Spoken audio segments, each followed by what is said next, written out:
ഇന്ന് പകൽക്കാലത്തെ അല്പനേരത്തെ ചിന്തയ്ക്ക് ആധാരമായി 61 സങ്കീർത്തനം അതിന്റെ 2ാമത്തെ വേദഭാഗത്തിലേക്ക് ഞാൻ നിങ്ങളുടെ ശ്രദ്ധ ക്ഷണിക്കുന്നു. എന്റെ ഹൃദയം ക്ഷീണിക്കുമ്പോൾ ഞാൻ ഭൂമിയുടെ അറ്റത്ത് നിന്ന് നിന്നെ വിളിച്ചപേക്ഷിക്കും. എനിക്ക് അത്യുന്നതമായ പാറയെങ്കിലേക്ക് എന്നെ നടത്തേണമേ. കണ്ണുകളെ നമുക്ക് അടയ്ക്കാം, ദൈവസന്നിധിയിൽ പ്രാർത്ഥിക്കാം. അൻപുള്ള ഞങ്ങളുടെ ദൈവമേ, സ്വർഗസ്ഥനായ പരമപിതാവേ, അനുഗ്രഹീതമായ ഈ നല്ല ദിനത്തിനായി ഞങ്ങൾ ദൈവത്തെ സ്തുതിക്കുന്നു. കർത്താവേ, ഞങ്ങൾ ദൈവവചനത്തിന് മുൻപാകെ പ്രതികരിക്കുന്നവരായി തീരുവാൻ, ദൈവവചനത്തെ അനുസരിക്കുന്നവരായി തീരുവാൻ, വചനം ഏറ്റെടുത്ത് ജീവിതത്തിൽ വചനപ്രകാരം ജീവിക്കുന്നവരായി തീരുവാൻ, ഞങ്ങൾ കൈവിടപ്പെട്ട് പോകാത്തവരായി തീരുവാൻ യഹോവ ഞങ്ങളെ സഹായിക്കണമേ. വചന വെളിപ്പാടും വചന വ്യാഖ്യാനവും ദൈവം ഏഴയ്ക്ക് നൽകുമാറാകണം. അടിയന്റെ വായിലെ വാക്കുകൾ നിന്റെ ജനത്തിന്റെ ഹൃദയത്തിന്റെ ധ്യാനം യഹോവയ്ക്ക് പ്രസാദകരമായി തീരുമാറാകണം. അങ്ങയുടെ വരവിനായി ഞങ്ങൾ എല്ലാവരും ഒരുക്കണം. യേശു കർത്താവിൻ അൻപുള്ള നാമത്തിൽ തന്നെ ആമേൻ. 8 വാക്യങ്ങളുള്ളതായ 61 സങ്കീർത്തനം ആരംഭിക്കുന്ന ദാവീദ് പറയുന്നത്, ദൈവമേ എന്റെ നിലവിളി കേൾക്കണമേ, എന്റെ പ്രാർത്ഥന ശ്രദ്ധിക്കണമേ എന്ന് പറഞ്ഞുകൊണ്ട്. Price the Lord. നമുക്ക് പലപ്പോഴുമുള്ള ഒരു കംപ്ലൈന്റ്, നമ്മുടെ വാക്ക് ആരും കേൾക്കാറില്ല, അല്ലെങ്കിൽ ആരും ശ്രദ്ധിക്കാറില്ല. നമ്മൾ കുഞ്ഞുങ്ങളൊക്കെ, നമ്മൾ മുതിർന്നു വരുന്ന കാര്യം പറഞ്ഞ കൂട്ടത്തിൽ കുഞ്ഞുങ്ങൾ എന്തെങ്കിലും പറഞ്ഞു കഴിഞ്ഞാൽ പലപ്പോഴും നമ്മൾ ശ്രദ്ധിക്കാറില്ല. ഇപ്പൊ കുഞ്ഞുങ്ങള് സ്തോത്രം, ഡാഡി ഒന്ന് നിർത്തിക്കേ, മമ്മി ഒന്ന് നിർത്തിക്കേ, ഞാൻ പറയുന്നൊന്ന് കേക്ക്. പലപ്പോഴും നമ്മളോട് നമ്മുടെ കുഞ്ഞുങ്ങൾ പറയാറുണ്ടല്ലേ? Praise the lord. ഹല്ലേലൂയ. എന്റെ പ്രിയപ്പെട്ടവരെ, ഇവിടെ ഭക്തൻ പറയുകയാണ്, ദൈവമേ എന്റെ പ്രാർത്ഥന ദൈവം, എന്റെ നിലവിളി ദൈവം കേൾക്കണമേ, എന്റെ പ്രാർത്ഥന ഒന്ന് ശ്രദ്ധിക്കണമേ. സ്വർഗീയനായ നല്ല പിതാവ് തന്റെ കുഞ്ഞുങ്ങളുടെ നിലവിളി കേൾക്കുന്നവനാ. Price the Lord. നിങ്ങൾ നിങ്ങളുടെ മുറിക്കകത്ത്, നിങ്ങളുടെ പ്രാർത്ഥനാ മുറിയിൽ, നിങ്ങൾ പോകുന്നിടത്ത് വരുന്നിടത്ത് നിങ്ങൾ ഇരുന്ന് പ്രാർത്ഥിക്കുന്ന പ്രാർത്ഥന, നിങ്ങൾ നടന്നും വാഹനം ഓടിച്ചും പോകുമ്പോൾ നിങ്ങൾ പ്രാർത്ഥിക്കുന്ന പ്രാർത്ഥന മറ്റാരും ശ്രദ്ധിച്ചില്ലെങ്കിലും ആ പ്രാർത്ഥന ശ്രദ്ധിക്കുന്ന ഒരു ദൈവമുണ്ട്. ഇന്ന് പകൽക്കാലം പറയട്ടെ, ആമീൻ പറയുവാൻ നിങ്ങളുടെ കൂടെ ആരുമില്ലെങ്കിലും സ്വർഗത്തിലെ ദൈവം ഏലിയാവിന്റെ പ്രാർത്ഥനയ്ക്ക് കർമ്മേൽ ആമീൻ പറയുവാൻ ഒരു മനുഷ്യനും കൂടെ ഇല്ലാതിരുന്നപ്പോഴും സ്വർഗത്തിലെ ദൈവം ആമീൻ പറഞ്ഞ് അവന്റെ പ്രാർത്ഥനയ്ക്ക് മറുപടി നൽകിയെങ്കിൽ, ഇന്ന് പകൽക്കാലം പ്രാർത്ഥിക്കുന്ന കുഞ്ഞെ, നിന്റെ പ്രാർത്ഥനയ്ക്ക് മറുപടി നൽകുന്ന, നിന്റെ നിലവിളി കേൾക്കുന്ന ഒരു സ്വർഗോന്നതനായ ദൈവം നമ്മുടെ നടുവിലുണ്ട് എന്ന് മനസ്സിലാക്കാൻ ഇടയാകണം. ഇവിടെ ഭക്തൻ പറയുക, ദൈവമേ എന്റെ ഹൃദയം ക്ഷീണിച്ചിരിക്കുക. പ്രശ്നങ്ങൾ എല്ലാവർക്കും ഉണ്ടാകും. അത് ക്രിസ്ത്യാനിക്കോ അക്രൈസ്തവനെന്നോ വ്യത്യാസമില്ലാതെ, വിശ്വാസിയോ അവിശ്വാസിയോ എന്ന് വ്യത്യാസമില്ലാതെ എല്ലാവർക്കും വ്യത്യസ്തമായ തരത്തിൽ പ്രയാസങ്ങളും പ്രശ്നങ്ങളും ഉണ്ടാകും. എന്നാൽ ആ പ്രശ്നങ്ങളുടെ നടുവിൽ എൻ്റെ പ്രിയപ്പെട്ടവരെ, നമുക്കൊരാശ്രയമുണ്ട്, നമുക്കൊരു പ്രത്യാശയുണ്ട്. ഓടിച്ചെല്ലുവാൻ നമുക്ക് ഒരു സങ്കേത ഗോപുരമുണ്ട് എന്നൊരു പ്രത്യാശ എല്ലാ ദൈവവിശ്വാസിയുടെ ഉള്ളിലുണ്ട്. പ്രിയപ്പെട്ടവരെ, നിങ്ങൾ ഏത് അനുഭവത്തിന് നടുവിൽ കൂടി കടന്നുപോയാലും, നിങ്ങൾ ഏത് കഠിനമായ ശോധനയുടെ തലങ്ങളിൽ കൂടി കടന്നുപോയാലും ഓടിച്ചെല്ലുവാൻ നമുക്കൊരു സങ്കേത നഗരമുണ്ട്. നാം അവിടെ ചെന്ന് ആ സങ്കേത നഗരമാകുന്ന യേശു ക്രിസ്തുവിന്റെ സന്നിധിയിൽ, അവന്റെ സന്നിധി ചെന്ന് നാം പ്രാർത്ഥിപ്പാൻ, അവന്റെ സന്നിധി ചെന്ന് അവന്റെ മാർവിടത്തിൽ ചാരുവാൻ ഇടയാകുന്നെങ്കിൽ അവൻ നീ ഒരു നാളും നിരാശനാകേണ്ടി വരത്തില്ല. സ്വർഗത്തിലെ ദൈവം നിശ്ചയമായും നിങ്ങൾക്ക് കാര്യം നടത്തി തരുക തന്നെ ചെയ്യും. ഇവിടെ ഭക്തൻ പറയുന്നത്, അവൻ 2ാമത്തെ വാക്യം, എന്റെ ഹൃദയം ക്ഷീണിക്കുമ്പോൾ ഞാൻ ഭൂമിയുടെ അറ്റത്ത് നിന്ന് നിന്നെ വിളിച്ചപേക്ഷിക്കും. ഹൃദയം ക്ഷീണിക്കുന്ന ഒത്തിരി അനുഭവങ്ങൾ നമ്മുടെ ജീവിതത്തിൽ വരാറുണ്ട്. കഴിഞ്ഞ ദിവസങ്ങളിൽ ഞാൻ ഒരു വാത്സല്യ സഹോദരനോട് സംസാരിച്ചപ്പോൾ അദ്ദേഹത്തിന്റെ കുഞ്ഞിന്റെ ഒരു വിഷയം പറയാണ്. ഞങ്ങൾ സംസാരിച്ചപ്പോൾ ഇങ്ങനെ അദ്ദേഹത്തോട് പറയാൻ എഴുതിയിരുന്നു, നമ്മളെ ക്ഷീണിപ്പിക്കുന്ന പല വിഷയങ്ങളും, ഒരു പക്ഷേ രോഗം വന്നാൽ, കടം വന്നാൽ, സാമ്പത്തിക ബുദ്ധിമുട്ട് വന്നാൽ നമ്മളൊന്ന് ക്ഷീണിച്ചു പോകട്ടെ. കാര്യം നമുക്കറിയാം അതിനെ എങ്ങനെ അതിജീവിക്കാൻ കഴിയുമെന്ന്. Price the Lord. എന്നാൽ നിങ്ങൾ സ്നേഹിക്കുന്ന നിങ്ങളുടെ കുഞ്ഞിന്റെ വിഷയം വന്നാൽ പ്രൈസ് ദി ലോർഡ്, ഹല്ലേലൂയ, ചിലപ്പോൾ അത് നിങ്ങളെ ക്ഷീണിപ്പിച്ച് കളയും. നിങ്ങളുടെ ഹൃദയം ക്ഷീണിക്കുന്ന വിഷയങ്ങൾ എന്തുമായിക്കോട്ടെ, ആ വിഷയത്തിനകത്ത് ദൈവം പ്രവർത്തിക്കാത്തക്കവണ്ണം മതിയായ ദൈവമാണ്. ഇന്ന് നിങ്ങളുടെ ഹൃദയത്തെ അസ്വസ്ഥമാക്കുന്ന, ഭാരപ്പെടുത്തുന്ന ആ വിഷയങ്ങളൊക്കെ എന്തുമായിക്കോട്ടെ, അവയെ ദൈവത്തിന്റെ മുൻപാകെ ഒന്ന് ഏൽപ്പിച്ചു കൊടുക്കണം. അതിനകത്തൊരു ദൈവപ്രവൃത്തി വെളിപ്പെടുവാൻ ദൈവം മതിയായവനാണ്. ഒരിക്കൽ ദേശം ഭരിക്കുന്ന രാജാവ് ഹിസ്കിയാവ് എന്ന് പറഞ്ഞ രാജാവ് താൻ മരിക്കത്തക്കതായ ഒരു രോഗം ബാധിച്ച് താന് മരണാസനായി കിടക്കുന്ന ഭാഗം വിശുദ്ധ ബൈബിളിൽ രേഖപ്പെടുത്തി വെച്ചിരിക്കുന്നു. അതിൽ ഒരു ഭാഗം യെശയ്യാവിന്റെ പുസ്തകം 38-ാം അധ്യായം, ഈ വേദഭാഗം അതിനെക്കുറിച്ച് പറയുന്നുണ്ട്. താൻ ഒരു ഭക്തനായ മനുഷ്യനായിരുന്നു. താൻ ദൈവത്തിന്റെ മുൻപാകെ വളരെ സ്തോത്രം പൂർണ്ണമായ ഒരു അനുഭവത്തിൽ ദൈവത്തെ പിൻപറ്റിയ ഒരു മനുഷ്യനാണ്.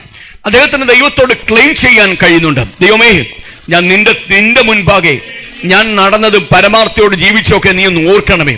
നമുക്ക് എത്ര പേർക്ക് ഹല്ലേലൂയ ദൈവത്തിന്റെ മുൻപാകെ ഇങ്ങനൊന്ന് ആത്മാർത്ഥമായി പറയാൻ സാധിക്കും? പ്രിയപ്പെട്ടവരെ, ഇവിടെ നമ്മൾ കാണുന്നത് ഈ മനുഷ്യൻ പ്രൈസ് ദി ലോർഡ് ഹല്ലേലൂയ മരണാസന്നായി കിടക്കുമ്പോൾ അദ്ദേഹത്തിന് അരികിലേക്ക് പ്രവാചകൻ ദൂതുമായി കടന്നു വരികയാണ്. Praise the lord hallelujah. ഭാരത്തിന്റെ നടുവിൽ, രോഗത്തിന് നടുവിൽ നാം കടന്നു പോകുമ്പോൾ നമ്മൾ പലപ്പോഴും ആശ്വാസത്തിന് വേണ്ടി പലരുടെയും മുഖത്ത് നോക്കാറുണ്ട്, അല്ലേ? Price the Lord. പ്രവാചകന്മാരെ ആശ്രയിക്കാറുണ്ട്, അല്ലെങ്കിൽ സ്തോത്രം നമുക്ക് ആലോചന പറഞ്ഞു തരാൻ കഴിയുന്നവരെ നമ്മൾ ആശ്രയിക്കാറുണ്ട്. ഇവിടെ കാണുന്നത് പ്രൈസ് ദി ലോർഡ് രാജാവിന്റെ സന്നിധിയിലേക്ക് ഈ പ്രവാചകൻ കടന്നു വരിക. അതാണ് നമ്മളെ യെശയ്യാവിന്റെ പുസ്തകം 38-ാം അധ്യായത്തിന്റെ ആരംഭ ഭാഗത്ത് കാണുന്നത്. ആ ഭാഗം ഒന്ന് വായിച്ചു നോക്കി. ആ കാലത്ത് ഹിസ്കിയാവിന് മരിക്കത്തക്ക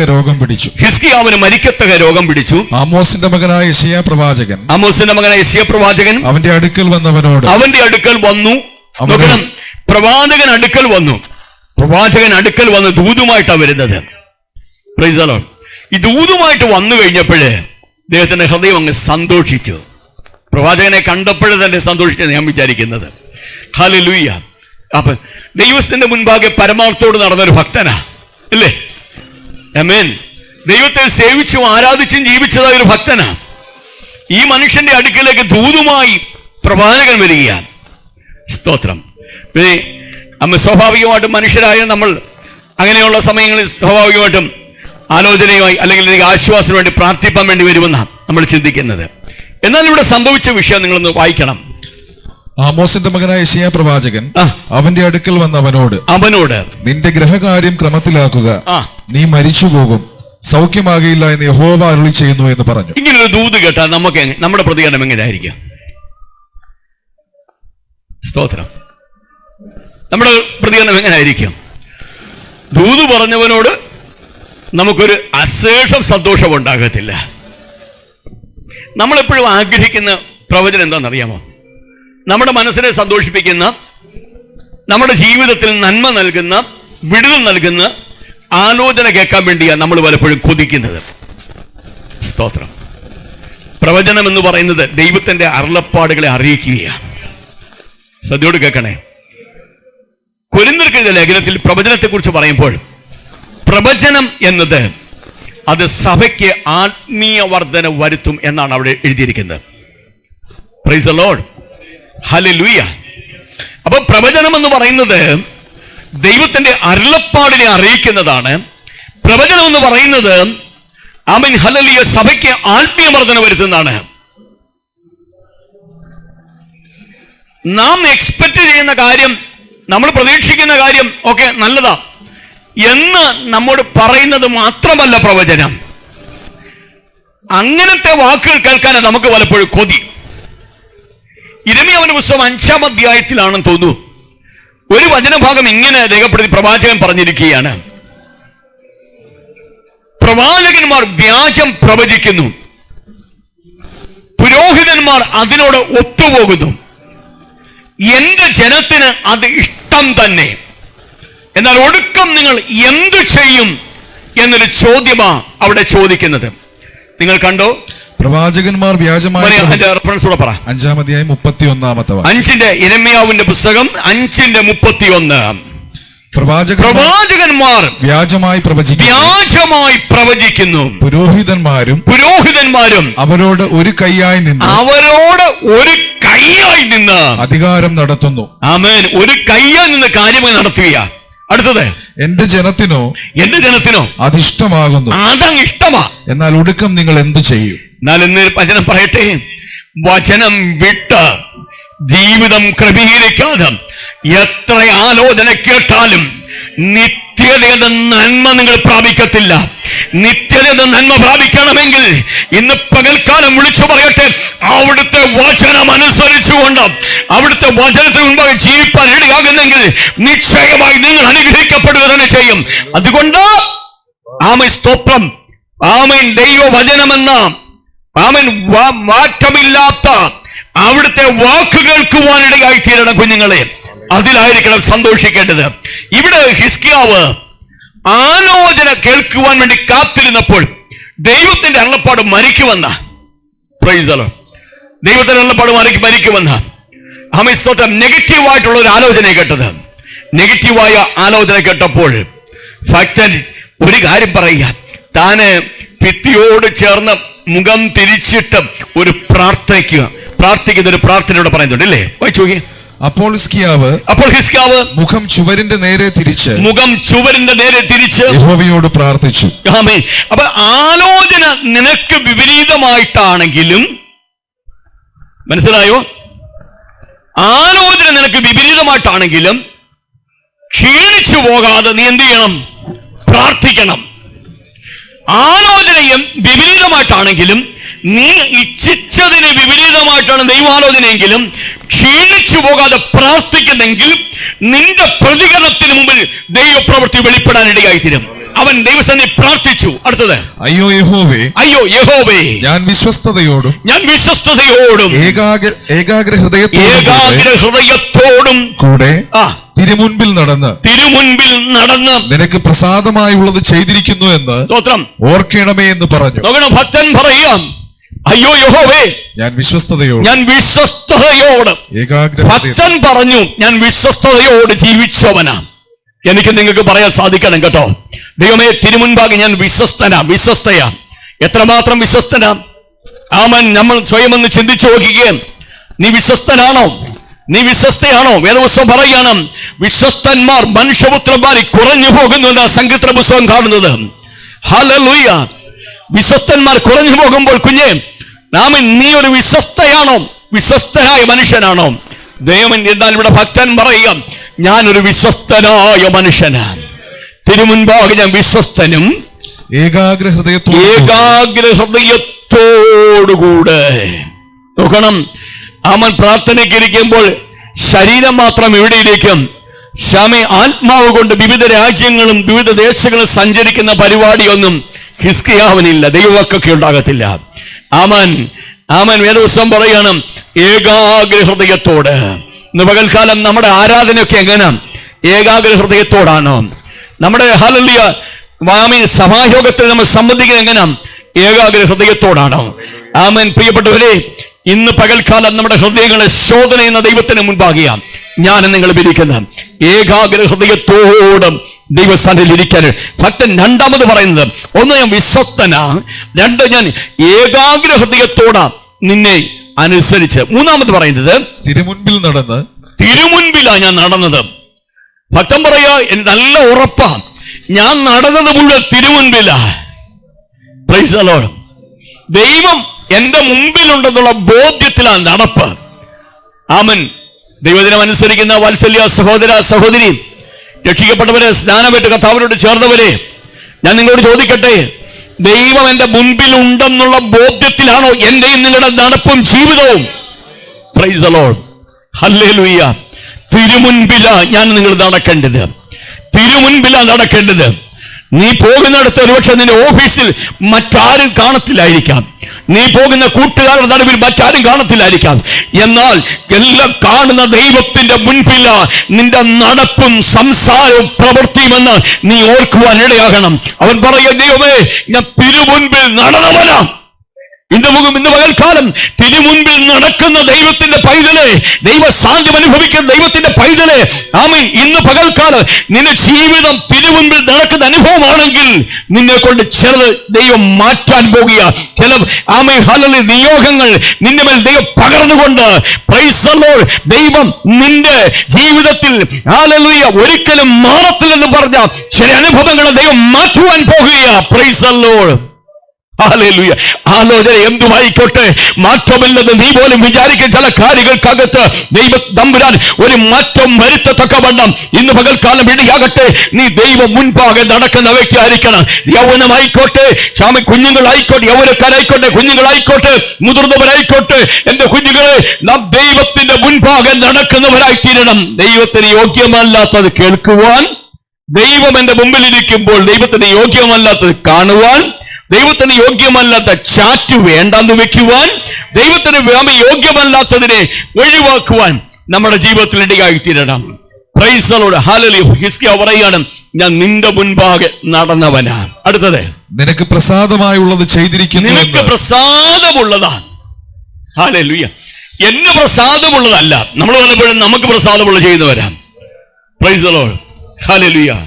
നമ്മൾ മനുഷ്യരാണല്ലോ, നമ്മൾ കേവലം മനുഷ്യരായതുകൊണ്ടാണ് പലപ്പോഴും നമ്മുടെ സാറ്റിസ്ഫാക്ഷന് വേണ്ടി നമ്മൾ പലപ്പോഴും നമുക്ക് പ്രസാദമുള്ള ചെയ്യുന്നത്. Price the lord. ഹല്ലേലൂയ. നമുക്ക് പ്രസാദമുള്ള ചെയ്യുന്നത് നമ്മളൊന്ന് നിർത്തിയിട്ട് നമ്മൾ ദൈവത്തോട് കർത്താവേ, നിനക്ക് പ്രസാദമുള്ളതാണോ ഇത് എന്ന് ചോദിക്കാൻ നമുക്ക് ഇടയായി തരണം. Price the lord. ഹല്ലേലൂയ.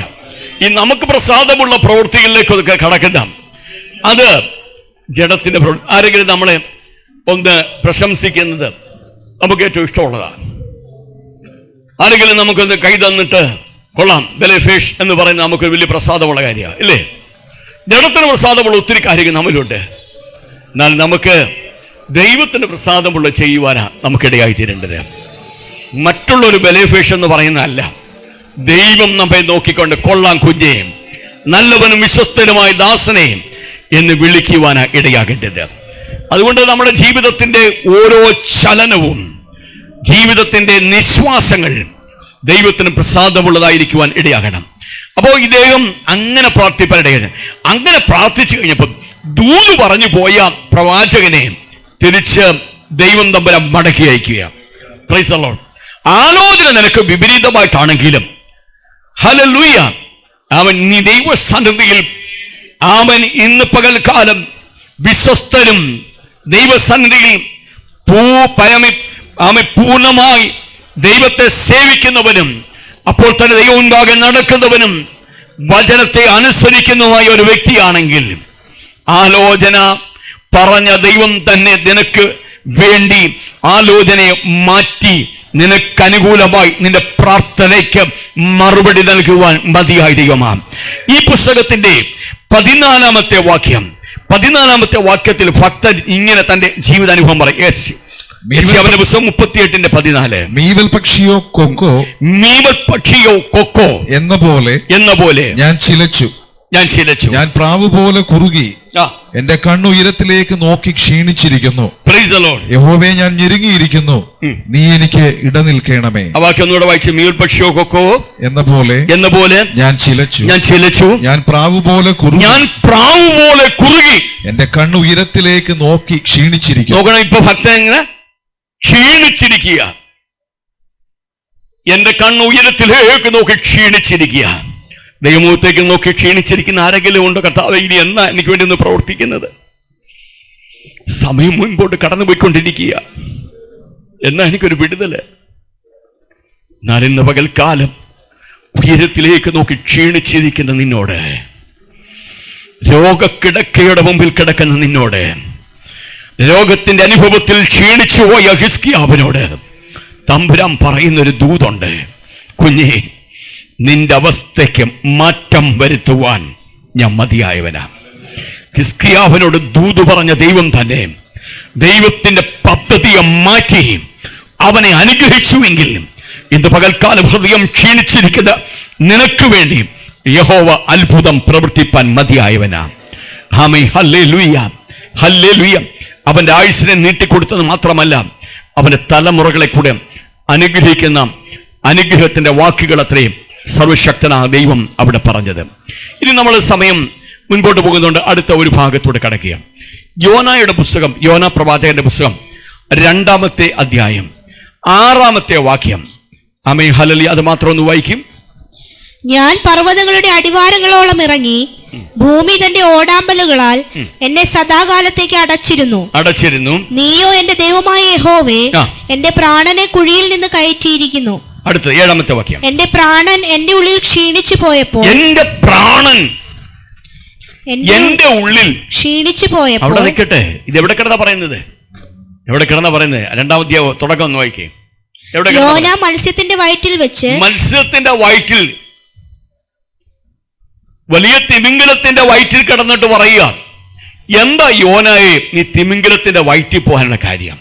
ഒന്നാമത്തെ കാര്യം നമ്മൾ പറഞ്ഞു, രോഗം നിമിത്തം ക്ഷീണിച്ചുപോയ ആ മനുഷ്യനോട് ദൈവം പറയുകയാണ്, നിന്റെ ക്ഷീണിച്ച അവസ്ഥകൾക്ക് മാറ്റം വരുത്തും.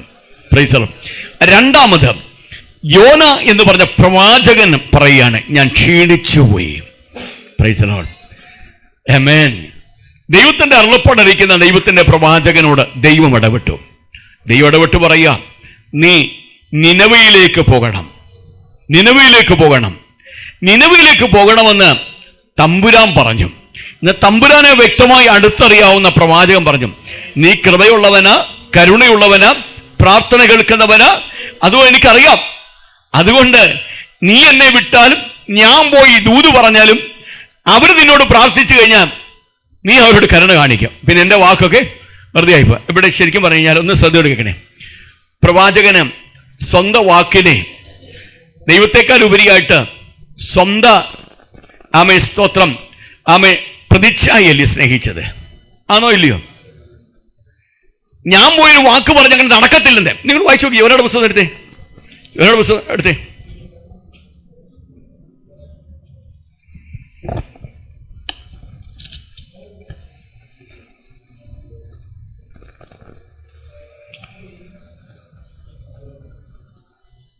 യോനയുടെ പുസ്തകം വായിക്കുമ്പോഴേ 4-ാം അധ്യായം 1-ാമത്തെ വാക്യം. യോനായ്ക്ക് ഇത് അത്യന്തം അനിഷ്ടമായി. അവന് കോപം വന്നു. ആരോടെ കോപിച്ചത്? നിങ്ങൾ ആ സംഭവമൊക്കെ അറിയാമല്ലോ. ആരോടെ കോപിച്ചത്? ദൈവത്തോടെ കോപിച്ചതെന്ന്. എന്ത് കോപിക്കാൻ കാര്യം? തന്റെ ഇമേജാണ് ദൈവത്തിന്റെ മുമ്പിൽ ഏറ്റവും വലുത്. മനസ്സിലായി ഞാൻ പറഞ്ഞത്? തന്റെ ഇമേജ് പോകുമെന്നൊരു ഭയം ഇന്ന് പല ആത്മീയ നേതാക്കന്മാർക്കും ആത്മീയർക്കും ഉള്ള വിഷയമാണ്. എനിക്കൊരു ഇമേജ് ഉണ്ട്, ആ ഇമേജ് നിലനിർത്തണം. എന്താ നിന്റെ ഇമേജ്? നിനക്കൊരു ഇമേജ് ഉണ്ടെന്ന് പറയുന്നതല്ലയോ നീ ജഡത്തെ സ്നേഹിക്കുന്നതിന് ഏറ്റവും വലിയ ഉദാഹരണം. നിനക്കൊരു ഇമേജ് ഉണ്ടെന്ന് ചിന്തിക്കുന്നതാ കുഞ്ഞ് നിന്റെ ഉള്ളിലെ ജഡം ഇന്ന് മരിച്ചിട്ടില്ലെന്നതിന്റെ തെളിവ്. ആണോ അല്ലയോ? ഇവിടെ യോന പറയുന്നത് ആ 3-ാമത്തെ അധ്യായത്തിൽ ഒന്ന്, 3-ാമത്തെ അധ്യായം അതിന്റെ 5-ാമത്തെ വാക്യം തൊട്ട് വായിച്ചേ. എന്നാൽ 8-ാമത്തെ വാക്യം തൊട്ട്. മനുഷ്യനും മൃഗവും രട്ടുപുതച്ച് ഉച്ചത്തിൽ ദൈവത്തോട് വിളിച്ചപേക്ഷിക്കണം. ദൂത് കേട്ടപ്പോൾ പ്രതികൂലമായ ആലോചന കേട്ടപ്പോൾ ആലോചന മുൻപാകെ അവർ തീരുമാനമെടുത്തു, ഞങ്ങൾ ദൈവത്തിന്റെ മുൻപാകെ രട്ടുപുതച്ച് ഉച്ചത്തിൽ ദൈവത്തോട് വിളിച്ചപേക്ഷിക്കും. ഓരോരുത്തൻ താന്താന്റെ ദുർമാർഗവും താന്താന്റെ കൈക്കലുള്ള സാഹസവും വിട്ട് മനം തിരിയുകയും വേണം. അപ്പൊ ദുർമാർഗം വിട്ടുമാറണം, മനം തിരിയണം, സാഹസങ്ങളെല്ലാം മാറ്റണം. ഒരു തീരുമാനമെടുത്തു. ഈ തീരുമാനത്തിന് മുൻപാകെ എന്ത് സംഭവിച്ചു? അടുത്തത്, ദൈവം വീണ്ടും അനുതപിച്ചു. നാം നശിച്ചു പോകാതെ ഇരിക്കേണ്ടതിന് അവന്റെ ഉഗ്രകോപം വിട്ടുമാറുമായിരിക്കും. ആർക്കറിയാം? അവർ ദുർമാർഗം വിട്ടുതിരിഞ്ഞ് എന്ന് ദൈവം അവരുടെ പ്രവർത്തികളാൽ കണ്ടപ്പോൾ. അപ്പൊ ഒരു ദുർമാർഗം വിട്ടുതിരിഞ്ഞെന്ന് എങ്ങനെ ദൈവം നമ്പരാൻ അറിയുന്നത്? നമ്മൾ സഭയെ പറഞ്ഞ സാക്ഷ്യം കേട്ടോണ്ടാന്നോ? ഞാൻ ഇന്നലെ വരെ ഭയങ്കര കള്ളുകൂടിയനായിരുന്നു, ഞാൻ എന്റെ കള്ളുകൂടിയെല്ലാം ഇത്രാം തീയതി നിർത്തി, ഡിസംബർ 31-ാം തീയതി നിർത്തി, ഇനിയും തൊട്ട് ഞാൻ സിഗരറ്റ് വലിക്കത്തില്ല, ഇനിയും തൊട്ട് ഞാൻ ആരോടും എതിരായിട്ട് ദോഷമായിട്ടും ചെയ്യത്തില്ല. അങ്ങനെ സഭയെ പറഞ്ഞപ്പോഴാണ് ദൈവം കേട്ടത്. ദൈവം എങ്ങനെ നമ്മുടെ മാനസാന്തരപ്പെട്ട ദൈവം എങ്ങനെ അറിയുന്നത്? വായിച്ചു നോക്ക് അവിടെ. ഒന്നുകൂടെ വായില്ലേ? അവർ ദുർമാർഗം വിട്ടുതിരിഞ്ഞ് എന്ന് ദൈവം അവരുടെ പ്രവർത്തികളാൽ കണ്ടപ്പോൾ. ദൈവം നമ്മുടെ പ്രവൃത്തി കണ്ട മനസ്സിലാക്കുന്നത്. ഹല്ലേലൂയ, ആമേൻ, ആമേൻ. നമ്മൾ പറഞ്ഞാൽ വാക്കുകൊണ്ട് നമുക്ക് വളരെ വിശ്വസിപ്പിക്കാം.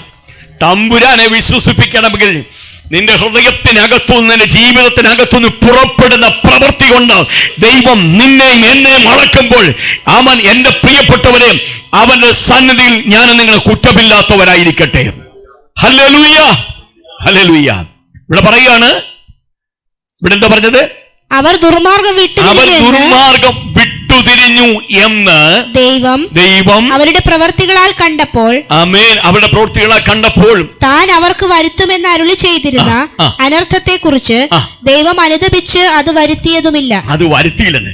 അപ്പൊ ഇത് ദൈവത്തിന്റെ സ്വഭാവം അറിയാവുന്ന ഈ പ്രവാചകൻ 4-ാം അധ്യായം 1-ാമത്തെ വാക്യത്തിൽ ഇത് കണ്ടപ്പോൾ പ്രവാചകൻ എന്തുവായി? യോനായ്ക്ക് ഇത് അത്യന്തം അനിഷ്ടമായി, അവന് കോപം വന്നു. ഈ യോന ഇച്ചിരി മുമ്പ് എന്ന് പറഞ്ഞത്, സ്തോത്രം, നീ നശിക്കാൻ പോവാന്ന്. നോക്കണം, 2 പ്രവാചകന്മാരെ നമ്മൾ കണ്ടില്ല. ആമേൻ. യെശയ്യാവ് എന്ന് പറഞ്ഞ പ്രവാചകൻ നമ്മൾ കണ്ടു. യെശയ്യാവ് എന്ന് പറഞ്ഞ പ്രവാചകൻ ദൂത് പറഞ്ഞു, മാറ്റി പറയാൻ ഒട്ടും മടിയില്ലായിരുന്നു. പറഞ്ഞോ, മാറ്റി പറയാൻ മടിയുണ്ടായിരുന്നോ? സ്തോത്രം. 4-ാം പ്രവാചകൻ ദാവീദിനോട് ആലോചന പറഞ്ഞു. ദാവീദ് മാനസാന്തരപ്പെട്ടപ്പോൾ തിരിച്ചു ചെന്ന് അവനെ അനുഗ്രഹിച്ചു. നോക്കണം, ഇമേജിനെ കുറിച്ച് ചിന്തിക്കുന്നവരല്ല പ്രവാചകന്മാർ. നമ്മൾ ഇന്ന് കാണുന്ന പലരും സ്വന്തം ഇമേജിനെ ഉയർത്തി കാണിക്കുന്നവരാ. സ്വന്തം ഇമേജിനെ, പ്രതിച്ഛായ ഉയർത്തുവാൻ വേണ്ടി ക്ലിപ്പുകൾ ഇറക്കുന്നവരാ. നീ ഒരു ക്ലിപ്പ് ഇറക്കണ്ടെന്ന്. നീ ദൈവത്തിന്റെ അരുളപ്പാട് അറിയിക്കുന്ന ദൈവത്തിന്റെ യഥാർത്ഥ പ്രവാചകനാണെങ്കിൽ നിന്റെ അരുളപ്പാടിന് മുമ്പിൽ സർവശക്തനായ ദൈവം പ്രവർത്തിക്കും. എന്നാൽ നീ പറയുന്നത് ദൈവത്തിന്റെ അരുളപ്പാടായിരിക്കണം.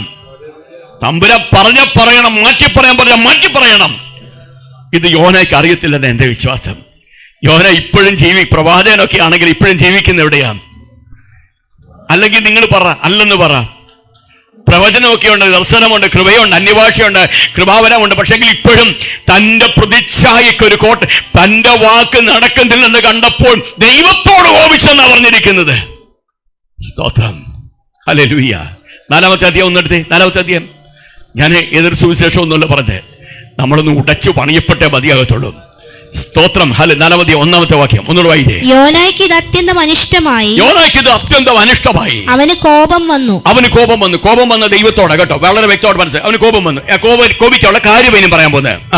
അവൻ യഹോവയോട് പ്രാർത്ഥിച്ചു. കോപത്തിലൊക്കെ പ്രാർത്ഥിക്കുക. അയ്യോ യഹോവേ, കോപത്തിൽ പ്രാർത്ഥിക്കുവോ? ഇവിടെ അതും കാണുക. കോപത്തിലെ ദൈവത്തോട് പ്രാർത്ഥിക്കുന്നത്. പ്രാർത്ഥിക്കുന്നത് എന്തുവാ? അയ്യോ യഹോവേ. ദൈവം തമ്പുരാനെ തന്റെ വരച്ച വരെ നിർത്താൻ വേണ്ടിയാ പ്രാർത്ഥിക്കുന്നത്. മനസ്സിലായോ? ഈ കോപത്തിലൊക്കെ നമ്മളെ കൊണ്ട് പ്രാർത്ഥിക്കാൻ തുടങ്ങും, വിവേകം നഷ്ടപ്പെടുക. പിന്നെ ദൈവത്തോട് കൽപ്പിക്കാൻ തുടങ്ങും. Price the Lord. മോനെ, കോപത്തിലല്ല, തമ്പുരാന്റെ ആത്മാവിന്റെ നടത്തിപ്പിലായിരിക്കണം നീ ആശ്രയിക്കേണ്ടത്. അവൻ കോപത്തിൽ കോപിച്ചു, ദൈവത്തോട് പ്രാർത്ഥിച്ചു. അടുത്തത്, അയ്യോ യഹോവേ, ഞാൻ എന്റെ ദേശത്തായിരുന്നപ്പോൾ ഞാൻ പറഞ്ഞ വാക്ക് ഇത് തന്നെയല്ലയോ? ഏത് വാക്കാ? അതുകൊണ്ടാകുന്നു ഞാൻ തർശീശിലേക്ക് ബന്ധപ്പെട്ട് ഓടിപ്പോയത്. നീ എന്നോട് നിനവയിലേക്ക് പോകാൻ പറഞ്ഞു. ഞാൻ നിനവയിലേക്ക് പോകാൻ എന്താണെന്നറിയാമോ? എനിക്ക് നിന്നെ നന്നായിട്ട് അറിയാം. ഞാൻ പറഞ്ഞാലൊന്നും അത് നീ അങ്ങനെ ചെയ്യത്തില്ല. ഒരു നിമിഷം കൊണ്ട് ജനം അനുഭവിച്ചു കഴിഞ്ഞാൽ നീ മാനസാന്തരപ്പെടും. Hallelujah, praise the lord. അടുത്ത പറയാം, വായിച്ചേ. അതുകൊണ്ടായിരുന്നു ഞാൻ തർശീശിലേക്ക് പോയത്. നീ കൃപയും കരുണയും. ആമേൻ. അതുകൊണ്ട് നമ്മൾ ഈ തെറ്റുപറ്റി കഴിഞ്ഞിട്ടും ഈ തെറ്റിനെ അങ്ങ് ന്യായീകരിച്ചുകൊണ്ടിരിക്കും. ഞാൻ തർശീശിലേക്ക് പോയത് തെറ്റാണ്ടല്ല പറഞ്ഞത്. നീ ഇങ്ങനെയുള്ളവരാന്ന് എനിക്ക് അറിയാതെ ഞാൻ തർശീശിലേക്ക് പോയതാ പറയും. നമ്മൾ തെറ്റിനെ ന്യായീകരിക്കുന്ന എത്ര പേരുണ്ടെന്നറിയാം. തെറ്റിനെ ന്യായീകരിക്കുന്നവര് ഉണ്ടോ ഇല്ലയോ? ഇവിടെ 4-ാം അധ്യായത്തിൽ ഈ ചാപ്റ്റർ, ഈ പുസ്തകം അവസാനിപ്പിക്കുമ്പോൾ കടലാനയുടെ വയറ്റിൽ 2-ാമത്തെ അധ്യായത്തിൽ കിടക്കുന്ന യോന, അവിടെ ക്ഷീണിച്ചു കിടന്ന് അയ്യം വിളിച്ച യോന ഈ അയ്യം വിളിച്ചു കഴിഞ്ഞിട്ട് മനസാന്തരത്തിന്റെ ഒരു അനുഭവം ഞാൻ അങ്ങനെ വിചാരിക്കുക കേട്ടോ. നിങ്ങൾക്ക് വിചാരം തെറ്റായിട്ടുണ്ടെങ്കിൽ ക്ഷമിക്കണം. അവിടെ കിടക്കുമ്പോൾ ഇവൻ പറയാം, നീ ആ വാക്യം 4:2 ഈ കൃപയും കരുണയും ദീർഘക്ഷമയും കൃപയും കരുണയും ദീർഘക്ഷമയും മഹാദയവുമുള്ള ദൈവമായി അനർത്ഥത്തെ കുറിച്ച് അനുദപിക്കുന്നവനെന്ന് ഞാൻ അറിഞ്ഞു. ആകയാൽ യഹോവേ, അതുകൊണ്ടാ ഞാൻ തർശീശിലേക്ക് പോയത്. അപ്പൊ പറയാനൊരു ന്യായീകരണം ഉണ്ടായി. കാര്യം ദൈവം കൃപയുള്ളവനാ, ദൈവം കരുണയുള്ളവനാ. ദൈവം കൃപയുള്ളവനാ, കരുണയുള്ളവനാ എന്ന് പറഞ്ഞത് നിന്റെ പാപത്തെ ന്യായീകരിക്കാൻ വേണ്ടി ആകരുത്. മനസ്സിലായോ? ദൈവം കൃപയുള്ളവനാ, കരുണയുള്ളവനാ, എന്നാൽ അത് നിന്റെ പാപത്തെ ന്യായീകരിക്കുവാൻ വേണ്ടി. ഇവിടെ എന്റെ പ്രിയപ്പെട്ടവരെ, എന്ത് ചെയ്താലും തങ്ങളെ തന്നെ ന്യായീകരിക്കുന്ന ഒരു വലിയ സമൂഹം നമ്മുടെ ചുറ്റുമുണ്ട്. പാപം ചെയ്തിട്ടും നോക്കണം, ദൈവത്തോട് അനുസരണക്കേട് കാണിച്ചിട്ടും ദൈവം അരുളപ്പാടറിയിച്ചവനായ, ദൈവം നിയോഗമേൽപ്പിച്ചവനായ, നിനവിലേക്ക് പോകണമെന്ന് പറഞ്ഞതായ, ദൈവത്തിന്റെ അരുളപ്പാടിനെ പകർന്നു കൊടുത്തവനായ യോന, അവനാ അനുസരണക്കേട് കാണിച്ചത് കൊണ്ടാണ് അവൻ മത്സ്യത്തിന്റെ വായിൽ അകപ്പെട്ടു പോയത്. അകപ്പെട്ടു കഴിഞ്ഞപ്പോൾ 2-ാം അധ്യായം 7-ാമത്തെ വാക്യത്തിൽ അവൻ ദൈവത്തോട് പറയുക, കർത്താവേ, ഞാൻ ക്ഷീണിച്ചുപോയി. കുഞ്ഞെ, ഇന്ന് പകൽക്കാലം ഒരു കാര്യം പറയട്ടെ. നിന്റെ അനുസരണക്കേട് നിമിത്തം, ദൈവ നിയോഗം തള്ളിക്കളഞ്ഞ നിമിത്തം, ദൈവം നിന്നെ ബാലശിക്ഷയ്ക്ക് ഏൽപ്പിച്ചു കൊടുത്തിട്ടുണ്ടെങ്കിൽ, അതിനു മുമ്പിൽ നീ ക്ഷീണിച്ചുപോയ അവസ്ഥയാണെങ്കിൽ ഇന്ന് പകൽക്കാലം ഒന്ന് പ്രാർത്ഥിക്കുക. നിന്റെ പാപത്തെ വീണ്ടും വീണ്ടും ന്യായീകരിച്ചുകൊണ്ടിരിക്കാതെ, നീ ദൈവത്തോട് കോപിച്ചിരിക്കാതെ, നീ ദൈവത്തിന്റെ സന്നിധിയിൽ ഒന്ന് നിലംപാട് വീഴുമെങ്കിൽ നിശ്ചയമായും ദൈവം നിങ്ങൾക്ക് വേണ്ടി പ്രവർത്തിപ്പാൻ മതിയായവനാണ്.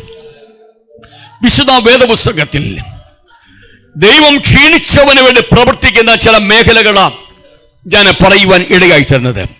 ഇനി നമ്മൾ 1-2 വേദഭാഗങ്ങളുടെ നമ്മൾ വായിക്കുകയാണ്. Price the lord, hallelujah. സങ്കീർത്തനങ്ങൾ 68-ാം അധ്യായം 9-ാമത്തെ വേദഭാഗം ഒന്ന് നോക്കാം. ക്ഷീണിച്ചിരുന്ന നിന്റെ അവകാശത്തെ തണുപ്പിച്ചു. ദൈവമേ, നീ ധാരാളം മഴ പെയ്യിച്ച് ക്ഷീണിച്ചിരിക്കുന്ന നിന്റെ അവകാശത്തെ തണുപ്പിച്ചു. നോക്കണം, ക്ഷീണിച്ച ഹൃദയവുമായി ഒരു ഭക്തൻ പ്രാർത്ഥിക്കുന്ന 61-ാം സങ്കീർത്തനത്തിന്റെ 2-ാമത്തെ വാക്യത്തെ നമ്മൾ കാണുന്നില്ലേ? Price the lord, hallelujah. ഈ 2-ാമത്തെ വാക്യത്തിൽ തുടങ്ങിയാണ് നമ്മൾ ഇങ്ങനെ യാത്ര ചെയ്ത് മുമ്പോട്ട് വരുന്നത്. ഇവിടെ പറയുകയാണ്, ഞാനൊന്ന് മനസ്സാന്തരപ്പെട്ടാൽ, അങ്ങനെയല്ലേ നമ്മൾ ഓടി പറഞ്ഞു നിർത്തിയത്. ദൈവത്തെ പഴി പറയുന്ന പരിപാടി നിർത്തി, യോനായെ സ്തോത്രം, നീ നിന്നെ തന്നെ ദൈവം മുൻപാകെ ന്യായീകരിക്കുന്ന പരിപാടി നിർത്തി, നീ ദൈവത്തിന്റെ മുൻപാകെ മനസ്സാന്തരപ്പെടാനിടയാകുന്നെങ്കിലും, കടലാനയുടെ വയറ്റിലാണ് കടന്ന് നീ ഇന്ന് അയ്യം വിളിക്കുന്നെങ്കിലും അതിനകത്തു നിന്നെ പുറത്തു കൊണ്ട് നിന്നെ മാനിപ്പതൊക്കെ വേണം അവൻ മതിയായ ദൈവമാണ്. Price the lord. ഇവിടെ നമ്മളിപ്പോ വായിച്ച 68-ാം സങ്കീർത്തനത്തിൽ നമ്മൾ വായിച്ച വാക്യം ഇങ്ങനെയാണ് പറയുന്നത്. എന്താ പറഞ്ഞിരിക്കുന്നത്? ക്ഷീണിച്ചിരിക്കുന്ന ദൈവമേ, നീ ധാരാളം മഴ പെയ്യിച്ചു, ക്ഷീണിച്ചിരുന്ന നിന്റെ അവകാശത്തെ തണുപ്പിച്ചു. നോക്കണം, ദൈവത്തിന്റെ അവകാശം ക്ഷീണിച്ചു പോകുമോ? Praise the lord, hallelujah. ദൈവജനത്തിലേക്ക് ഞാൻ നിങ്ങളുടെ ശ്രദ്ധ ക്ഷണിക്കുന്നു. വേദപുസ്തകം പറയുന്ന ഭാഗം, ദൈവം യാക്കോബിനെ തനിക്കായും ഇസ്രായേലിനെ, ബാക്കി പറയാൻ അറിയാം, കഥ കേൾക്കുന്ന പോലെ കേട്ടിരുന്നു പോയതേ ഉള്ളൂ. ഞാൻ ഉറക്കത്തിലുള്ളവരൊന്ന് സ്വോത്രം പറഞ്ഞേ, ഉറക്കമുള്ളവരൊന്ന് സ്വോത്രം പറഞ്ഞേ, ഹല്ലേലൂയ. നിങ്ങൾ വേദപുസ്തകം വായിക്കുന്നവരൊന്ന് സ്വോത്രം പറഞ്ഞേ, ഹല്ലേലൂയ. അതെ, എന്താ പറഞ്ഞിരിക്കുന്നത്? ഞാൻ പറയാം. ദൈവം യാക്കോബിനെ തനിക്കായും ഇസ്രായേലിനെ തൻ്റെ നിക്ഷേപമായും തിരഞ്ഞെടുത്തിരിക്കുന്ന പറഞ്ഞു. അപ്പൊ ഇത്രയും പറഞ്ഞപ്പോൾ ഇനി ബാക്കി അറിയല്ലേ? ഇനി ഇത് മറന്നുപോയല്ലേ? Praise the lord. മറക്കല്ലേ? Hello hello, praise the lord. ഇവിടെ ഉണ്ടോ? മറക്കല്ലേ? ഞാൻ പറഞ്ഞത് എന്താണെന്ന് തിരിച്ച് ഓർപ്പിക്കുന്നില്ല. ദൈവം യാക്കോബിനെ തനിക്കായും ഇസ്രായേൽ, ഞാൻ നിങ്ങളുടെ മുഖത്ത് നോക്കുമ്പോൾ എനിക്ക് അടുത്ത് കാണാമല്ലോ. ഞാൻ നിങ്ങളുടെ മുഖത്ത് നോക്കിയില്ല സംസാരിക്കും. നിങ്ങൾ എവിടെ പോകുന്നു, നിങ്ങൾ ഇവിടെ ഇരിപ്പുണ്ടെങ്കിലും നിങ്ങൾ യാത്രയാണെന്നുള്ളതൊക്കെ എനിക്ക് നിങ്ങളെ കാണുമ്പോൾ, നിങ്ങളുടെ മുഖം കാണുമ്പോൾ എനിക്കറിയാം. Price the Lord. ദൈവം യാക്കോബിനെ തനിക്കായും ഇസ്രായേലിനെ തന്റെ നിക്ഷേപമായും തെരഞ്ഞെടുത്ത ദൈവമാണ്. Price the Lord. അപ്പൊ തനിക്കുള്ള തന്റെ അവകാശമായ തന്റെ ജനം, ഇവിടെ ജനത്തെ കുറിച്ചാണ് പറഞ്ഞിരിക്കുന്നത്, ക്ഷീണിച്ചു പോയെന്ന്. ഹലോ, ക്ഷീണിച്ചു പോയ അവസ്ഥയുണ്ടോ? ക്ഷീണിച്ചു പോയ തലമുണ്ടോ? സ്തോത്രം, ഹല്ലേലൂയ. എന്താ നമ്മൾ ക്ഷീണിക്കാൻ കാര്യം? നമ്മൾ എന്താ ക്ഷീണിക്കാൻ കാര്യം?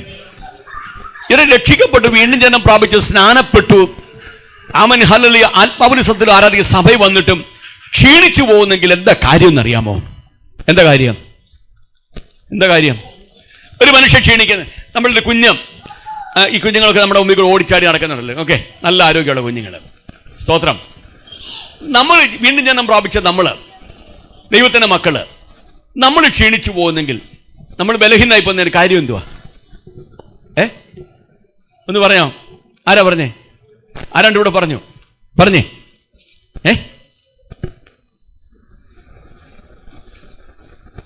ഞാനും ചോദിച്ചോട്ടെ, നിങ്ങളുടെ നിങ്ങളുടെ മാതാപിതാക്കന്മാർക്ക് കുഞ്ഞുങ്ങളെ കുറിച്ച് വലിയ ഉത്കണ്ഠയുള്ളവരല്ലയോ? നിങ്ങളുടെ കുഞ്ഞ് ക്ഷീണിച്ചു പോകുന്നതിന് എന്താ കാര്യം? ഭക്ഷണമില്ലാത്തതുകൊണ്ട്. കറക്റ്റാ, പോഷകാഹാരത്തിന് കുറവാണ്. ഞാനതിനെ ഒന്നും അതിനോട് എതിര് പറയല്ല. കാര്യം നിന്റെ അപ്പം പറഞ്ഞ കറക്റ്റ്, പോഷകാഹാരത്തിന് കുറവാന്ന് പുറകെ വന്ന് കൈ ചൂണ്ടി ദൂത് പറഞ്ഞു പോയി. Price the lord, hallelujah. ഇനി അപ്പനൊന്ന് കേട്ടോണം. കുഞ്ഞിന് പോഷകാഹാരം കൊടുക്കുന്ന അപ്പം കേട്ടോണം. സ്തോത്രം. അവൻ പ്രവാചകനായിട്ട് വരട്ടെ, ദൂത് പറഞ്ഞ് പ്രവാചകനായിട്ട് വരട്ടെ. സ്തോത്രം, ഹല്ലേലൂയ, ആമേൻ. ഒരാത്മീയം ക്ഷീണിക്കുന്നെങ്കിൽ അതിന് കാര്യം ഇത് തന്നെയാ. വചനമെന്ന മായമില്ലാത്ത പാല് കുടിക്കാത്തത് കൊണ്ടാ. ആണോ അല്ലയോ? അകത്തെ ആത്മീയ മനുഷ്യൻ ബലം പ്രാപിക്കണമെങ്കിൽ ഒരൊറ്റ കാര്യമേ ഉള്ളൂ. നീ തിരുവചനത്തെ മനനം ചെയ്യുവാൻ ഇടയാകണം. തിരുവചനത്തെ നിന്റെ ഹൃദയത്തിൽ, ആമേൻ, സ്തോത്രം, ഹല്ലേലൂയ, അതിനെ സ്വീകരിച്ചുകൊണ്ട് അവൻ അതും പ്രകാരം ജീവിക്കാൻ ഇടയാകുമ്പോൾ നീ അനുഗ്രഹിക്കപ്പെടും. അകത്തെ ആത്മീയ മനുഷ്യൻ ബലം പ്രാപിക്കാൻ ഇടയായി തീരും. ഹല്ലേലൂയ. അപ്പൊ സ്വന്തം കുഞ്ഞുങ്ങൾ ക്ഷീണിച്ചു പോകുന്ന പോഷകാഹാരമില്ലെങ്കിൽ, ആരോഗ്യക്കുറവ് കൊണ്ടാണെങ്കിൽ അവൻ അതിന് കാരണം നല്ല ആഹാരം കൊടുക്കുന്നില്ലെങ്കിൽ അത് തിരിച്ചറിഞ്ഞുകൊണ്ട് മാതാപിതാക്കന്മാർ സ്തോത്രം അവരെ പരിപാലിക്കുന്നെങ്കിൽ, ഇന്ന് പകൽക്കാല കുഞ്ഞ് നിന്റെ ആത്മീയ ആരോഗ്യം എങ്ങനെയുള്ളതാ? നീ ക്ഷീണിച്ചു പോയാൽ എന്ത് സംഭവിക്കും അറിയാമോ? വേദപുസ്തകം പറയുക, ക്ഷീണിച്ചു പോയ തന്റെ അവകാശം, ദൈവത്തിന്റെ അവകാശം ക്ഷീണിച്ചു പോയെന്ന്. കുഞ്ഞ ദൈവത്തിന്റെ സ്വന്തമായ നീ ക്ഷീണിച്ചു പോയെന്ന്. ഹല്ലേലൂയ. അങ്ങനെയാണെങ്കിൽ ഇന്ന് പകൽക്കാലം ആത്മാവിൽ നീ ഒന്ന് സടകുടഞ്ഞെഴുന്നേൽക്കണം. നീ വചനത്തോട് പ്രതികരിക്കണം. വചനം കേട്ടുകൊണ്ട് ദൈവത്തിന്റെ മുൻപാകെ നിന്നെ തന്നെ ഏൽപ്പിച്ചുകൊണ്ട് അടിയോട് സംസാരിക്കണമേ എന്ന് പറഞ്ഞ് തന്നെത്താൻ ദൈവത്തിന്റെ മുൻപാകെ ഏൽപ്പിച്ചു കൊടുത്ത ശമൂവേൽ ബാലനെ പോലെ നീ ദൈവത്തിന്റെ മുൻപാകെ ദൈവവചനം അനുസരിക്കാൻ വേണ്ടി, ദൈവത്തിന്റെ അരുളപ്പാടുകളെ അറിയിക്കാൻ വേണ്ടി നിന്നെ തന്നെ ഏൽപ്പിച്ചു കൊടുക്കാൻ ഇടയാകുന്നെങ്കിൽ സ്വർഗ്ഗത്തിലെ ദൈവം ഈ കാലഘട്ടത്തിന് നടുവിൽ നിന്നെ ആദരിക്കുവാൻ, അനുഗ്രഹിപ്പാൻ, മാനിപ്പാൻ അവർ സർവ കൃപാലുവായ ദൈവമാണ്. ഹല്ലേലൂയ, ആമേൻ, ഹല്ലേലൂയ, ഹല്ലേലൂയ. അപ്പൊ ക്ഷീണിച്ചിരിക്കുന്ന അവകാശത്തെ ഒന്ന് മാനിക്കാൻ ഇടയാകണം. എന്തു വേണം? അപ്പൊ ദിവസം പറയാം, ആ വാക്യത്തിന് ആരംഭം, ദൈവമേ നീ ധാരാളം മഴ പെയ്യിപ്പിക്കണം. ദൈവം ധാരാളം മഴ നമ്മിലേക്ക് തന്നാലും. ഏത് മഴയാ ഇത്? Price the lord, hallelujah.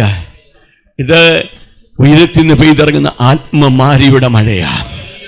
വരണ്ട് കയറിയ അനുഭവത്തിൽ ആമൻ പ്രാർത്ഥിക്കുന്നവനെന്ന് പേരുണ്ടെങ്കിലും, ആമൻ സ്തോത്രം, അന്യഹാമി പെന്തക്കോസുകാരെന്ന് പേരുണ്ടെങ്കിലും, നിന്റെ അതിർത്തിൽ നിന്ന് അന്യഭാഷയും നിന്റെ അതിർത്തിനകത്ത് ദൈവകൃപയും ഒന്നും നിന്റെ ജീവിതത്തിൽ ഇല്ലെങ്കിൽ, വരണ്ട് കയറിയ ആത്മീയ അനുഭവത്തിലൂടെ കടന്നു പോകുന്നെങ്കിൽ നീ ക്ഷീണിച്ചു പോയ വ്യക്തിയെ കൊണ്ട് ആമൻ ദൈവത്തിന് ഒന്നും ചെയ്യാൻ കഴിയത്തില്ലെന്ന് മാത്രമല്ല, നിന്റെ അവകാശങ്ങൾ നഷ്ടമായി പോകും. അതിനു മുമ്പിൽ നീ എന്ത് ചെയ്യണമെന്നറിയാമോ? ദൈവസന്നിധി പ്രാർത്ഥിക്കണം. ആലയത്തിൽ കടന്നു വരുമ്പോൾ ആലയത്തിൽ ദൈവത്തോട് പ്രാർത്ഥിക്കണം. ആലയത്തിനകത്തുനിന്ന് ഒഴുകുന്ന ആത്മനദിയുടെ ഒഴുക്കുകൊണ്ട് സ്വർഗത്തിലെ ദൈവം നിന്നെ ആദരിച്ചു മാനിപ്പത്തക്കവണ്ണം മതിയായ ദൈവമാ. തിരുവചനം ഇങ്ങനെ പറയുന്നു, ആലയത്തിലെ കുട്ടികൊണ്ട് ഞാൻ നിന്നെ മാനിക്കുന്ന ദൈവം എന്ന് പറഞ്ഞെങ്കിൽ ഇന്ന് പകൽക്കാലം വിളിച്ചു പറയട്ടെ, ആലയത്തിനകത്തൊരു പുഷ്ടിയുണ്ട്, കൂട്ടായ്മയ്ക്കകത്തൊരു പുഷ്ടിയുണ്ട്, ദൈവ സാന്നിധ്യത്തിനകത്തൊരു പുഷ്ടിയുണ്ട്. അത് നിന്റെ ജീവിതത്തിലേക്ക് വരാൻ തുടങ്ങുമ്പോൾ നീ ആരോഗ്യമുള്ളവനായി മാറാനിടയായി തീരും. അപ്പൊ എന്ത് വേണം? ഫെലോഷിപ്പ് മുടക്കരുത്, ആരാധന മുടക്കരുത്. അതുകൊണ്ടാണ് പൗലോസ് പറഞ്ഞത്, സഭായോഗങ്ങൾ ഉപേക്ഷയായി വിചാരിക്കരുതെന്ന് പറയാം. ഫെലോഷിപ്പിന് ഇത്രമാത്രം പ്രാധാന്യമുണ്ടോ? സ്തോത്രം, ഹല്ലേലൂയ. ഫെലോഷിപ്പ്, കൂട്ടായ്മ, അത് ആലയത്തിലുള്ള കൂട്ടായ്മയായാലും ഭവനത്തിനകത്തുള്ള കൂട്ടായ്മയായാലും ആ കൂട്ടായ്മ മുടക്കി കഴിയുമ്പോൾ നമ്മൾ ക്ഷീണിച്ചു പോകും. Price the Lord. വാഗ്ദത്തമുള്ളതാന്ന് പറഞ്ഞിട്ട് കാര്യമില്ല, അവകാശമെന്ന് പറഞ്ഞിട്ട് കാര്യമില്ല. ക്ഷീണിച്ചു പോയാൽ പിന്നെ ആര് കയറും? നിങ്ങൾ ന്യായാധിപനുടെ പുസ്തകം എടുക്കണം. ഞാനിപ്പോൾ സമയമില്ല, അതിന്റെ മുമ്പിൽ പറഞ്ഞു പോകാൻ സമയമില്ല. ന്യായാധിപനുടെ പുസ്തകത്തിലെ ദാൻ ഗോത്രത്തെ കുറിച്ച് പറയുന്നുണ്ട്. ദാൻ ഗോത്രം, അവകാശം ലഭിച്ച ദാൻ ഗോത്രം. എന്നാൽ ക്ഷീണിച്ച ഇവരെ ശത്രു തള്ളി മാറ്റി അവരെ അവരുടെ അവകാശത്തിൽ നിന്ന് അകറ്റിക്കളഞ്ഞു എന്നൊരു പദപ്രയോഗം അവിടെ കൊടുത്തിട്ടുണ്ട്. ക്ഷീണിച്ചു പോയാൽ നിന്റെ അവകാശം നീ പ്രാപിക്കത്തില്ല. നിനക്കൊരു പക്ഷേ എഴുതി തന്നിട്ടുണ്ടായിരിക്കാം, ഇന്ന സൈഡ് ഇന്നിടം തൊട്ട് ഇന്നതുവരെ നിനക്കുള്ളതാണ്. ചില വാഗ്ദത്തങ്ങൾ നിന്റെ മേലുണ്ടായിരിക്കാം. ആ വാഗ്ദത്തം നിവൃത്തിയാകണമെങ്കിൽ നീ ക്ഷീണിച്ചു പോകലും ആത്മാവിൽ ശക്തനായി തീരണം. ഇനി നമ്മൾ അടുത്ത ഭാഗത്തിൽ വരികയാണ്. യെശയ്യാവിന്റെ പുസ്തകം എടുത്താട്ടെ. യെശയ്യാവിന്റെ പുസ്തകം 40-ാം അധ്യായം. 40-ാം അധ്യായത്തിൽ 29-ാമത്തെ വേദഭാഗത്തിൽ നമ്മൾ വരിക. അവൻ ക്ഷീണിച്ചിരിക്കുന്നവന് ശക്തി നൽകുന്നു. അവൻ ക്ഷീണിച്ചിരിക്കുന്നവന് ഒന്ന് പറഞ്ഞേ, അവൻ ക്ഷീണിച്ച എനിക്ക് ശക്തി നൽകുന്ന ദൈവമാണ്. Price the lord, hallelujah. അപ്പോൾ ക്ഷീണിച്ച ഞാൻ സ്തോത്രം ജയം പ്രാപിക്കണമെങ്കിൽ എന്ത് വേണം? എനിക്ക് ശക്തി വേണം. സ്തോത്രം. ഭക്തൻ ക്ഷീണിച്ച ഹൃദയത്തോടെ ഭൂമിയുടെ അറ്റത്തും ദൈവത്തെ വിളിച്ചപേക്ഷിക്കുന്നു. Price the Lord. നമ്മൾ വായിച്ച കുറിവാക്യത്തിനകത്ത് തന്നെ നിൽക്കുക കേട്ടോ. ക്ഷീണിച്ച ഹൃദയത്തോട് ഭൂമിയുടെ അറ്റത്തും ദൈവത്തെ വിളിച്ചപേക്ഷിക്കാം. വിളിച്ചപേക്ഷിക്കുക എന്ത് സംഭവിക്കും? അവൻ ശക്തി നൽകും. അവൻ ശക്തി നൽകും. അങ്ങനെ പറഞ്ഞിരിക്കുന്നത്, അവൻ ശക്തി നൽകും. അടുത്ത വാക്യം നമ്മൾ വായിക്കുന്നത് 28-ാമത്തെ വാക്യമാണ്. നിനക്കറിഞ്ഞുകൂടെയോ? നിനക്കറിഞ്ഞുകൂടായോ? നീ കേട്ടിട്ടില്ലയോ? യഹോവ നിത്യദൈവം. യഹോവ നിത്യദൈവമാണ്. ഭൂമിയുടെ അവൻ എവർലാസ്റ്റിംഗ് ഗോഡാ. ഇന്നലെയും ഇന്നും എന്നേക്കും മാറ്റമില്ലാത്തവനാ. നമ്മുടെ രക്ഷിതാവ്, നമ്മുടെ വീണ്ടെടുപ്പുകാരൻ യേശു ക്രിസ്തുവിനെ കുറിച്ച് പറഞ്ഞിരിക്കുന്നു അതേ പദപ്രയോഗം തന്നെയാ. അവൻ മാറ്റമില്ലാത്ത ദൈവമാ. Praise the lord, hallelujah. എനിക്ക് മാറ്റമില്ല. അടുത്തത്, യഹോവ നിത്യദൈവം. യഹോവ നിത്യദൈവം. ഭൂമിയുടെ അറുതികളെ സൃഷ്ടിച്ചവൻ തന്നെ. ഭൂമിയുടെ അറുതികളെ സൃഷ്ടിച്ചവൻ തന്നെ. അവൻ ക്ഷീണിക്കുന്നില്ല, തളർന്നു പോകുന്നതുമില്ല. നോക്കണം, ക്ഷീണിക്കാത്തവനാണ് നമ്മുടെ ദൈവം, തളർന്നു പോകാത്തവനാണ് നമ്മുടെ ദൈവം. അപ്പൊ ക്ഷീണിക്കാത്ത ദൈവം, തളർന്നു പോകാത്ത ദൈവം. ഞാൻ ക്ഷീണിക്കുമ്പോൾ എന്റെ അരികിൽ വന്ന് എന്നെ താങ്ങുവാൻ മാത്രമല്ല, എന്നെ ബലപ്പെടുത്തുവാൻ, എന്നിലേക്ക് അവന്റെ ബലത്തെ പകരുവാൻ അവൻ മതിയായ ദൈവമാ. Praise the Lord. നീ അവനോട് ചേർന്നിരുന്നു കഴിഞ്ഞാൽ അവന്റെ ബലം നിന്നിലേക്ക് വ്യാപരിപ്പാൻ തുടങ്ങും. നീ അവനോട് ചേർന്നിരുന്നു തുടങ്ങാൻ അവന്റെ ബലം നിന്നിലേക്ക് വ്യാപരിക്കും. സുന്ദരമെന്ന ദേവാലയ ഗോപുരത്തിന്റെ വാതിക്കൽ ഇത് ഭിക്ഷയാചിച്ച മനുഷ്യന് ഒരു കാര്യം മനസ്സിലായി. ബലമുള്ള അഭിഷക്തന്മാരുടെ കയ്യിൽ നിന്ന് പാസ് ചെയ്തു പോയ ഒരാത്മശക്തി ആ കരം കൊടുത്തപ്പോൾ ആ ശക്തി എന്നെ ബലപ്പെടുത്തിയെന്ന് അവന് പറയാൻ സാധിക്കുമെങ്കിൽ ഇന്ന് പകൽക്കാലം ശക്തനായ ദൈവത്തോട് ചേർന്നിരുന്നാൽ നിന്നെ അവൻ ശക്തനാക്കുക തന്നെ ചെയ്യും. അവൻ വേദപുസ്തകം 29-ാം വാക്യം. അവൻ ക്ഷീണിച്ചിരിക്കുന്നവന് ആര് കൊടുക്കും? അവൻ ശക്തി കൊടുക്കും. ആര് കൊടുക്കും? ക്ഷീണമില്ലാത്തവൻ കൊടുക്കും. സ്തോത്രം. ക്ഷീണമില്ലാത്തവൻ, അവനെ കുറിച്ച് നമ്മൾ 28-ാം വാക്യം വായിച്ചു. ക്ഷീണമില്ലാത്തവൻ, തളർച്ചയില്ലാത്തവൻ, അവൻ സ്തോത്രം ക്ഷീണിച്ച നിന്നെ, തളർന്ന നിന്നെ അവൻ ശക്തീകരിക്കും. Price the Lord. അടുത്തത്, ബലമില്ലാത്തവന് ബലം വർദ്ധിപ്പിക്കും. മതി. Price the lord, hallelujah. ഇന്ന് പകൽക്കാലം ക്ഷീണിച്ച ഹൃദയവുമായി ഈ ആലയത്തിനകത്തിരുന്ന് പ്രാർത്ഥിക്കുന്ന, ദൈവവചനം ശ്രവിച്ചതായ ഏതെങ്കിലും വ്യക്തി ജീവിതങ്ങൾ ഉണ്ടെങ്കിൽ ഇന്ന് പകൽക്കാലം ഞാനൊരു കാര്യം പറയട്ടെ. ഭക്തനോട് ചേർന്ന് ഹൃദയത്തിനകത്ത് ഒന്ന് പറഞ്ഞാട്ട്, എൻ്റെ ഹൃദയം ക്ഷീണിക്കുമ്പോൾ ഞാൻ ഭൂമിയുടെ അറ്റത്തുനിന്ന് ഞാൻ നിന്നെ വിളിച്ചപേക്ഷിക്കും. എനിക്ക് അത്യുന്നതമായ പാറയെങ്കിലേക്ക്, അത്യുന്നതമായ പാറയെങ്കിലേക്ക് എന്നെ നടത്തുമാർ ആക്കണമേ. ഈ പാറയിലേക്ക് കടന്നു വരുവാൻ നിന്റെ സ്വന്തം കഴിവ് കൊണ്ടും പ്രാഗൽഭ്യം കൊണ്ടൊന്നും കഴിയത്തില്ല കുഞ്ഞെ. നിന്റെ ബലം കൊണ്ട് കഴിയത്തില്ല. ക്രിസ്തുവാകുന്ന പാറമേൽ തൻ്റെ കൃപയാൽ അവൻ നിന്നെ നിർത്തുക തന്നെ ചെയ്യും. ക്രിസ്തുവാകുന്ന പാറമേൽ അവൻ നിന്നെ ഉറപ്പിക്കും. ക്രിസ്തുവാകുന്ന പാറയുടെ പിളർപ്പിൽ അവൻ നിന്നെ മറയ്ക്കും. ശത്രു നിന്നെ തൊടുവ സമ്മതിക്കാതെ വണ്ണം ദൈവകൃപയിൽ നിന്റെ മേൽ വ്യാപരിപ്പാൻ ഇടയാകത്തക്കവണ്ണം അവന്റെ കൃപ ഇന്ന് പകൽക്കാലം ഓരോ ദൈവജനം അനുഭവിക്കാൻ ഇടയാകട്ടെ. കണ്ണുകളെ നമുക്ക് അടയ്ക്കാം. പ്രാർത്ഥനയ്ക്കായി നമ്മുടെ തലകളെ നമുക്ക് വണക്കാം.